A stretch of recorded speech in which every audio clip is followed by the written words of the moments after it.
All right, good morning, guys. Today's gonna be another video of probably where I start gaining depression. Jokes aside, we're going to be trying to figure out the oil leaks of this car. I bought this little thing. This is some UV dye for the engine, which I will be pouring in a minute. And I will be using UV light in order to find those leaks. So when I bought the car, I mean, I knew there was some leaks. The valve cover, it looked like, and maybe the VTEC solenoid. But like any guy, I promise I can fix her. Damn! Bow, bow, bow. I got this from the Honda dealership. This is kind of sick, I think. I probably got scammed, but whatever. Just pop the hood. So this engine dye was around like $7, $8. Apparently, all you do is just insert all the liquid. So this bottle is exactly 1 ounce, so I'm gonna be inserting 1 bottle into my engine. Apparently you can leave this in so that you can find more leaks if you so choose. Okay, let's open this up. I'll let it idle a little bit, probably let me idle it like 10 minutes, drive it 15, and we will check out the leaks in a bit.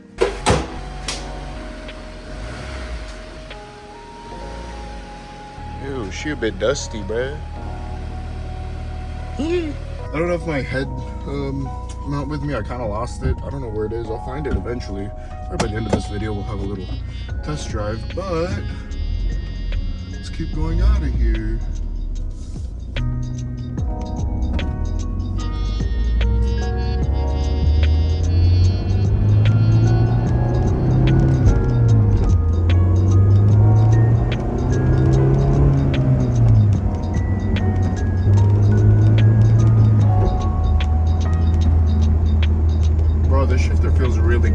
After the transmission change, or transmission fluid change, it's been feeling buttery, very buttery. It feels great.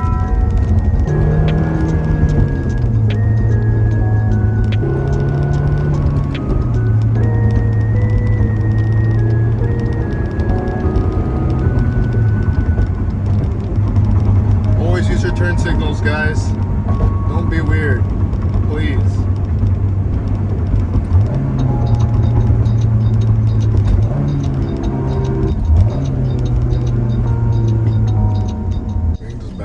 Freaking hate backing up with her.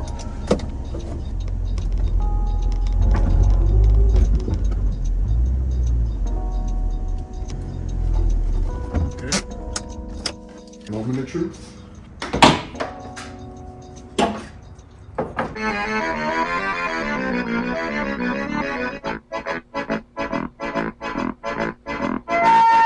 One hour later. Second time's a charm. Moment of truth. Moment of truth. I mean, I guess this is good. I assume that since this was a little like crusty and musty, this would have some leaks, but it doesn't. I can't really see it. All right, this is terrifying. There is a leak, I think. Oh no, that's just water. Never mind. I'm stupid. It's because the AC. I think I do see. This looks like to be water, and I'll put my finger on it and lick it. Let me jack up the car. All right, I think I found something. This is obviously very wet, but I see a drop right there. Look, let me see if I could point it right there. I don't know what that could be. If anybody could tell me what that might be. I don't know if it's like, is it a rear main seal or is it something that's just dropping from the top of the engine? I guess that's what I have to find out. You guys can call me out in the comments. I don't actually know what I'm looking at. Let me go search some more. Oh, I think I found something. Right there in the back. And that might be causing the leak. It's just dripping down from the back side of the valve cover gasket to the bottom of the rear, like where the engine meets the transmission, I think. Doing more digging, I actually think I might have a leak in maybe the VTEC solenoid, question mark? See a little bit on here, but someone that like hose right there. I don't know if that's the water hose, I don't know what that is. But yeah. So I think I'll have to get a new VTEC solenoid gasket. I think it just fits right there. So I will go ahead and replace the valve cover gasket. I actually bought the kit for that, and I will leave the stuff in the description. So I think that's my first step, valve cover gasket. Let's get it. So these are pretty much the things that you will need, I believe so. This is what I will be using, 5mm. This is a 10 mil, and these are the parts for the, I don't know, whatever. This is the part number, and this is how they look like. And you got the actual gasket itself for the valve cover. Now I'll have to take off the valve cover. So let's figure this out. So I think the first thing to do is to remove those 4 bolts with a 5mm. I feel like I'm breaking it. Ooh. Pretty.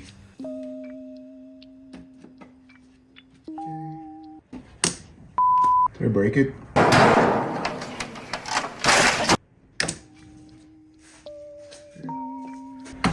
Nope. It is.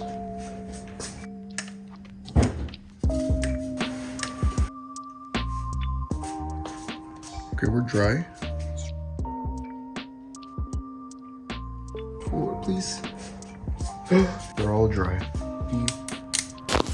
Oh my goodness. I don't like that sound.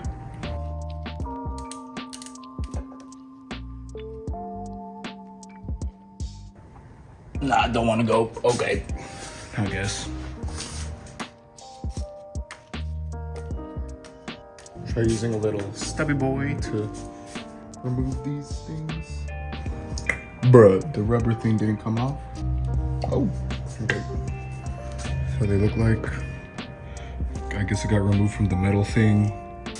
I just want to say now, YouTube makes it look a lot easier than it is. This is actually kind of difficult to get.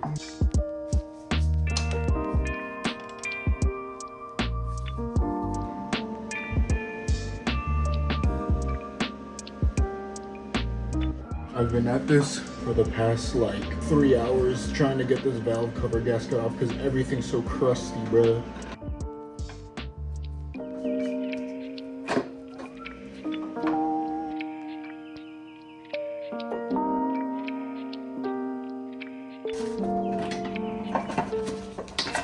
Holy crap. Hooray! It took so long. This is the first time I'm ever seeing inside the engine. That looks sick. Do I know what any of that is? No. So now the goal is to remove this gasket and replace it, and remove these gaskets right here. Apparently you can remove them by using a screwdriver. Pretty much loosen this one. But essentially what I did was that I used a flathead screwdriver and I used this to kind of protect the outside ring. And I just wiggled it just a little bit, just give it a little pressure, go around the perimeter, and until it gives out. It's gonna take a little bit of effort. You know you want to, I feel it. Let's move it, there we go. And now, we took the second one off. So yeah, just do that all for all 4. We'll also be taking this one off in a bit. This is probably a better angle since my hands are not in the way. But so I took off all these 4 things, and now I will take off this valve cover gasket. Let's see. Just pick it out slowly by slowly, little by little. Ooh, there we go. 20-year-old gasket in and out. Honestly, it's not too bad. I thought it would be worse. It would be very hard, but obviously not as soft as this. This one's very soft. This one's almost a little plasticky, and maybe at the corners, that's where it starts leaking a little bit. I think this next one, I'm going to clean this out to see if there's anything that I could just remove, and then I will put on the gaskets. I also want to clean this portion. It kind of looks a little musty, crusty, so I'll also get ahead and start cleaning that.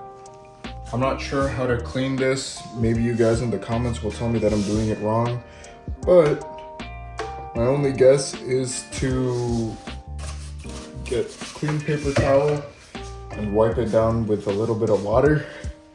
See if that works. Hopefully it does. Huh. Yeah, this don't work. Well, I could either give up and just live with a dirty valve cover, or search it up on YouTube. I'm probably gonna look it up on YouTube, see what it shows up. I don't know. Don't look too bad. Okay, something that looks like is working a little bit is to use brake cleaner. I don't know if this is the correct way to do it, so I'll just go at it with a paper towel and brake cleaner. See what happens. Hopefully it doesn't chip my paint too bad. I'm chipping my paint.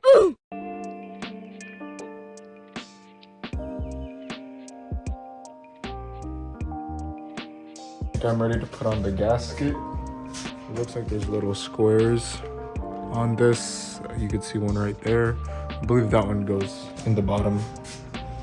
Just line it up like this, and it should fit relatively well. This is OEM. Always get OEM stuff, especially when it comes to gaskets whenever you can. And that fits on like a glove. And just make sure everything's seated correctly. Next is this, and for these, I'll just get a little bit of engine oil. When you install these, you want to lube it up before you install them. So let me do that. You want to make sure that it's this rounded side up. When you're looking at it from, I guess the bottom, it's kind of confusing. Okay, make sure that it's flat.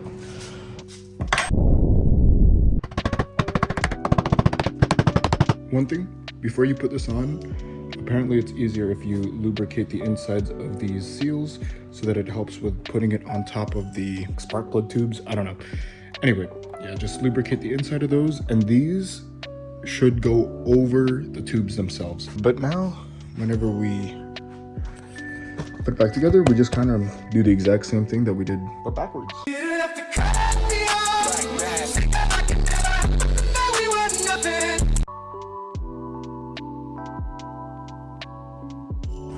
So this is what I'm talking about.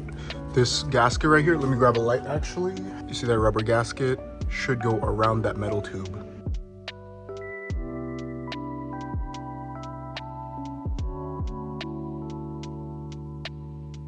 It's not fully seated yet because I haven't put in the screws, but you can see now that the gasket is around that metal piece. I just ended up pushing down, like LHT said, push down, and then using the other hand to make sure the gasket fits around all cylinders. All right, for the 5 bolts, I will make sure to use the new washer or the new gaskets here. And whenever you tighten them, according to DIYGuys, you want to go in a star formation. Also, I'm not torquing these down. I'm just going until when they stop, when I feel the gasket get crushed, because I don't want to break anything, and LHT told me to do that. Yep, this video has gone way too long, but the rest of this is literally a repeat on how you took the cover off but backwards. As always, I will be putting up a dunce score. This was the first time I worked with old plastics and gaskets, and taking everything off took a lot of finesse and patience that I barely had. All that being said though, as the steps were relatively straightforward, I believe this job deserves 3 dunce hats out of 5.